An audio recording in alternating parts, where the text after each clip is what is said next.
اسلام میں سونے کے احکامات، اسلام میں نیند کے بارے میں کیا احکامات ہیں، کب سونا چاہیے اور کب بیدار ہونا چاہیے؟ غلام صاحب امریکہ سے پوچھتے ہیں۔ دیکھیں، قرآن مجید میں اللہ تعالیٰ نے جو سونے کے بارے میں احکام بیان کیے ہیں، اس میں پہلی بات تو پتہ چلتا ہے کہ سونے کا اصل ٹائم رات ہے، دن نہیں ہے۔ دن میں بھی سونا ہے لیکن اصل جو سونے کا ٹائم ہے رات ہے۔ جیسے قرآن مجید میں اللہ کا ارشاد ہے وَجَعَلْنَا اللَّيْلَ لِبَاسًا، رات کو ہم نے لباس بنایا جو سب چیزوں کو ڈھانپ دیتی ہے، اور جو ہے ڈھانپنے کا مطلب یہی ہے ہر چیز کو چھپا دیتی ہے، تو انسان بھی رات کو آرام میں آ جاتا ہے اور وہ لیٹ جاتا ہے۔ تو اصل سونے کی جو ہے نا جو وقت ہے وہ رات ہے، اور دن میں بھی سونا ہے تھوڑی دیر، جس کو قیلولہ کہا جاتا ہے، اس کا بھی قرآن مجید میں ذکر ہے، اور آپ صلی اللہ علیہ وسلم نے بھی اس کی تاکید فرمائی، قیلوا فإن الشیطان لا یقیل، قیلولہ کیا کرو اس لیے کہ شیطان قیلولہ نہیں کرتا۔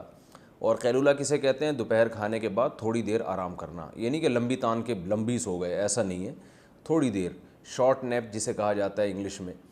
تو دوپہر کو تھوڑی دیر آرام کرنا یہ بھی حدیث سے ثابت ہے، اور رات کو سونا یہ تو قرآن و سنت سے ویسے ہی ثابت ہے، آپ صلی اللہ علیہ وسلم کا معمول بھی تھا۔ البتہ لمبی تان کے جو سونا ہے یہ قرآن و سنت کے خلاف ہے، جیسے کہ آج کل ہم سوتے ہیں، سو رہے ہیں تو پولیس آتی ہے اٹھانے کے لیے۔ اس کی دلیل بھی قرآن مجید میں کانوا قلیلا من اللیل ما یہجعون، فرمائی راتوں کو بہت تھوڑا سویا کرتے تھے، دن میں تو ویسے ہی تھوڑا سونا ہے، تو رات کو بھی اتنا نہیں جتنا پبلک سو رہی ہے، اس کی نسبت تھوڑا۔ تو صحابہ کرام کی اگر ہم نیند دیکھتے ہیں، صحابہ تابعین کی، تو وہ نیند بہت تھوڑی ہوتی تھی۔ یہ جو آج کل مشہور ہو گیا نا 8 گھنٹے سونا صحت کے لیے ضروری ہے، یہ بالکل غلط ہے۔ اس کا کوئی معیار متعین نہیں ہے کہ کتنی دیر سونا صحت کے لیے ضروری ہے۔ شریعت نے ہمیں، پہلے میں شریعت کے حکام اس بارے میں بتا دوں، پھر اس پہ انشاءاللہ جدید تحقیق کو بھی میں پیش کروں گا آپ کے سامنے۔ تو پہلی بات کیا ہوئی؟ دن میں بھی تھوڑی دیر آرام کرنا ہے ہم نے، اور سونا جو زیادہ یعنی جو پراپر سونا ہوگا وہ رات میں ہوگا، وہ دن میں نہیں ہوگا۔ ایک بات یہ پتہ چلی۔ دوسری بات ہمیں یہ پتہ چلی کہ قرآن کہتا ہے تھوڑا سوتے ہیں، جتنا پبلک سو رہی ہے نا یہ بہت زیادہ سو رہی ہے، اتنا زیادہ نہیں سونا۔ یہ دوسری ہمیں ہدایت قرآن سے پتہ چلی، قرآن و سنت سے۔ تیسری ہدایت ہمیں یہ پتہ چلی ہے کہ جلدی سونا ہے رات کو۔ رسول اللہ صلی اللہ علیہ وسلم نے عشاء کے بعد نہ سونے کو اور گپیں مارنا، اور جیسے ہم لوگ کر رہے ہوتے ہیں آج کل، تو اس عمل کو بھی ناپسندیدہ قرار دیا ہے۔ عشاء کے بعد آپ صلی اللہ علیہ وسلم سو جایا کرتے تھے، جلدی سونے کا معمول تھا۔ تو یہ 3 چیزیں آپ اگر جمع کر لیں اپنی زندگی میں، تو اسلامی تعلیمات جو سونے کے بارے میں ہیں اس پر بھی عمل ہو جائے گا، اور صحت بہت ٹائٹ ہو جائے گی انشاءاللہ۔ تو یہ جو ہے نا کہ کم سونا، یہ جب ہی ممکن ہے کہ جب آپ سونے کی اس ٹائمنگ کو فالو کریں جو قرآن و سنت نے ہمیں بتائی ہے۔ اچھا، اس میں ایک بات یہ بھی ہے کہ آپ صلی اللہ علیہ وسلم عشاء کے فوراً بعد سو جایا کرتے تھے، پھر بہت جلدی رات کو اٹھ جایا کرتے تھے، پھر بہت لمبی لمبی تہجد پڑھا کرتے تھے۔ تو پھر فجر کی نماز سے، فرض نماز سے تھوڑی دیر پہلے آپ تھوڑی دیر آرام کیا کرتے تھے، بہت مختصر سی نیند ہوا کرتی تھی وہ فجر کی سنتوں کے بعد، یعنی ساری رات تہجد پڑھی آپ صلی اللہ علیہ وسلم نے، پھر صبح صادق ہوئی تو 2 رکعت سنت پڑھی، سنت جو موقدہ ہے فجر کی، اس کے بعد تھوڑی دیر آپ آرام کرتے تھے سنت اور فرض کے درمیان میں، بہت مختصر سا لیٹ جایا کرتے تھے تھوڑی دیر۔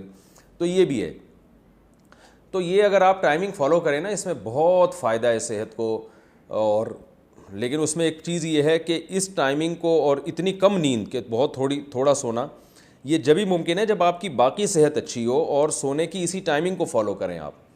اگر آپ عشاء کے فوراً بعد سو جائیں تو آج بھی میڈیکل سائنس کہتی ہے تھوڑی دیر سونا، یہ اس وقت کا تھوڑی دیر سونا کئی گھنٹے سونے کے برابر ہوگا، آپ کو اتنا فریش کر دے گا۔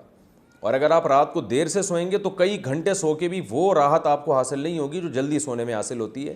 اس لیے کہ میڈیکل سائنس کہتی ہے، جو ہم نے ڈاکٹروں سے سنا ہے، کہ ایک دماغ میں کیمیکل نکلنا شروع ہو جاتا ہے رات کے وقت میں، اور وہ ہمیں سلانے کی طرف لے کے جاتا ہے۔ اگر ہم وہ نہیں سوتے تو اس کا پھر نقصان یہ ہوتا ہے کہ بعد میں بہت زیادہ بھی سو کے وہ فریشنس ہمیں حاصل نہیں ہوتی۔ تو اس لیے عشاء کے فوراً بعد سو جائیں، تو تھوڑے چند گھنٹے سو جائیں آپ، 3-4 گھنٹے گہری نیند بہت ہے، 4 گھنٹے بھی آپ سو گئے گہری نیند بہت ہٹو بچو ہو جائے گا۔ اس کے بعد پھر آپ فجر کی سنتیں پڑھ لیں، اور سنتوں اور فرض کے درمیان جو وقفہ اس میں تھوڑی دیر آرام کر لیں۔ اس کے بعد دوپہر کھانے کے بعد تھوڑی دیر آپ آدھا گھنٹہ، بہت زیادہ ہو گیا 1 گھنٹہ آرام کر لیا آپ نے، تو آپ کی بہت کم نیند میں آپ سارا دن فریش نظر آئیں گے، سارا دن آپ ہنستے کھیلتے رہیں گے۔ اور اگر بھائی جو ہماری روٹین آج کل چل رہی ہے، اچھا اس میں ایک یہ بھی ہے کہ اس میں یہ بھی ضروری ہے کم کھانا ہے، کیونکہ جو زیادہ کھاتا ہے پھر وہ اس کو زیادہ سونا پڑتا ہے، جتنا کھائیں گے اتنا ہی پھر وہ موٹاپا آئے گا اور درجنوں مسائل، تو کھانا بھی کم کھانا ہے اس میں۔ تو ہر لحاظ سے آپ اگر پوری شریعت کی تعلیمات کو فالو کریں گے، پھر اس کو ایسا نہیں کہ آدھی تعلیمات شریعت کی لیں آدھی آج کے رواج کے لے لیں تو پھر وہ صحیح حساب چلے گا نہیں، تو اسی حساب سے کھانا بھی پھر کم کرنا ہے آپ نے۔ تو اگر آپ اس ترتیب کو فالو کریں گے نا تو آپ دیکھیں گے چند گھنٹے، یعنی 4 5 6 گھنٹے بھی آپ کے لیے 24 گھنٹے میں بہت ہوں گے، تو آپ ان لوگوں سے زیادہ اچھا کام کر سکیں گے جو 8 8 9 9 گھنٹے سو رہے ہیں پھر بھی وہ فریش نہیں ہوتے، اور آپ 5 6 گھنٹے کی نیند میں بہت زیادہ فریش ہو جائیں گے اگر آپ اس ترتیب سے سوئیں آپ۔ تو یہ ہے، لیکن یہ کہ یہ باتیں آج کل کون عمل کرتا ہے؟ آپ عشاء کے بعد سونے کی کوشش کریں گے، پبلک ہی نہیں سونے دے گی آپ کو، گھر والے میں سارے جاگ رہے ہوتے ہیں، تو پورے گھر کا ماحول چینج کرنے کی ضرورت ہے، پوری قوم کو چینج کرنے کی ضرورت ہے، حکومتی سطح پہ اس پہ کوشش ہونی چاہیے، محنت ہونی چاہیے۔ جن ملکوں میں جلدی سونے کا رواج ہے، چائنا میں اور تھائی لینڈ میں گیا ہوں، وہاں بھی میں نے دیکھا ہے کہ لوگ جلدی سوتے ہیں اور فجر کے بعد ان کی مارکیٹیں کھلی ہوتی ہیں، تو وہاں گورنمنٹ نے جو ہے نوٹس لیا تھا اور گورنمنٹ لوگوں کو اس پر لے کر آئی ہے، حکومتی سطح پر اس کی کوششیں اور محنتیں ہوئی ہیں۔ تو قوم تو جبھی تبدیل ہوتی ہے جب گورنمنٹ لیول پر اس کی کوشش ہو، لیکن آپ اپنے طور پر اگر کر لیں تو بہت اچھی بات ہے، کم از کم 2 4 لوگ ہی ٹھیک ہو جائیں گے۔ آسک مفتی طارق مسعود۔